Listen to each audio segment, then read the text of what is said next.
Dragonflies are among the world's fastest flying insects. Only question is, can I catch it?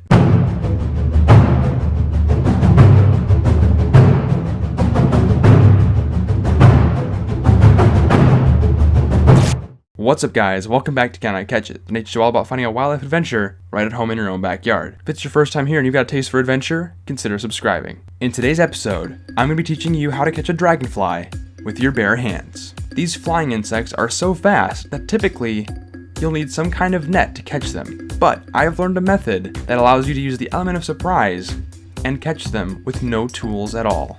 So the first thing we need to do, if we're going to catch a dragonfly, is we need to find some. My go-to spot is near the wild fennel patch near the road, because it's right next to the entrance to the creek system that flows through my backyard. Where there's sources of water, you can generally find populations of dragonflies. This is where they'll fly around and hunt for their favorite food, mosquitoes.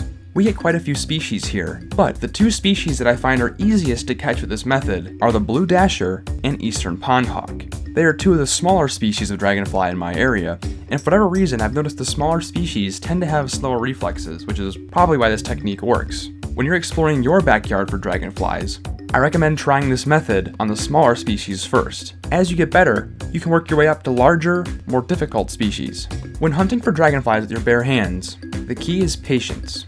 For the method I'm about to teach you to work, you need to find a dragonfly that's resting on a thin object within arm's reach of you.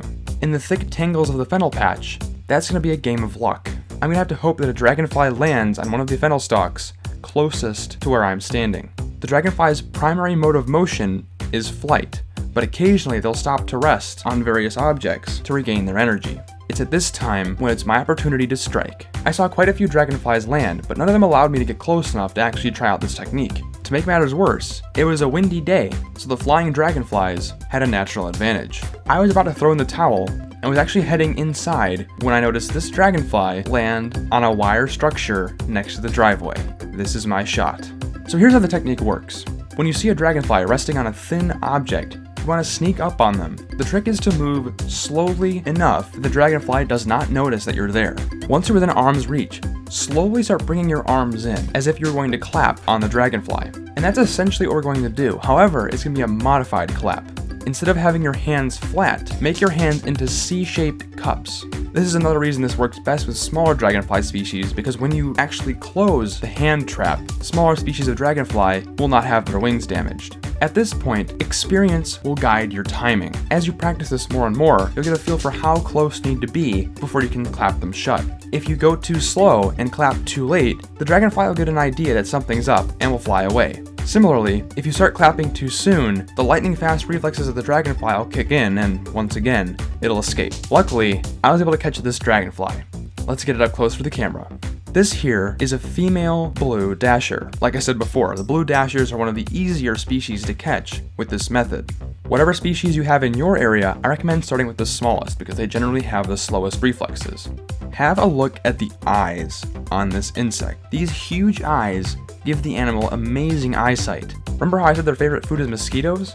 Well, mosquitoes are really small, but these guys can pick them out from a serious distance. They're like the hawks of the insect world. These guys will see an ideal prey item, then use their lightning-fast flight speed to swoop in, catch it in midair, and eat it. These guys will pretty much eat any other small flying insects in the area as well, so if you've got a high traffic area for flying insects near a body of water, have a look around and you might be able to find some dragonflies. When you're catching them, be careful how you hold them. Not only can mishandling them damage their wings, but if you hold them the wrong way, they may bite.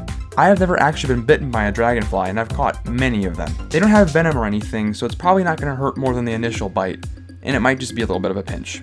They can't move their head very far, so holding them by the bottom of the thorax or the back of the thorax is typically a pretty safe bet.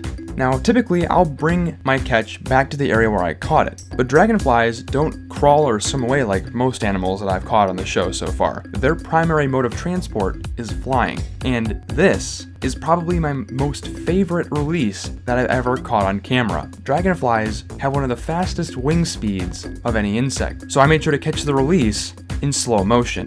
Have a look at that. You can see each individual wing beat as this amazing insect flies away. What a fascinating encounter. Give this method some practice in your backyard, and I hope you guys can catch some really cool dragonflies as well. With that said, that's all for this episode, but I hope to see you guys again next week. But until then, don't forget to get outside and find your own adventure.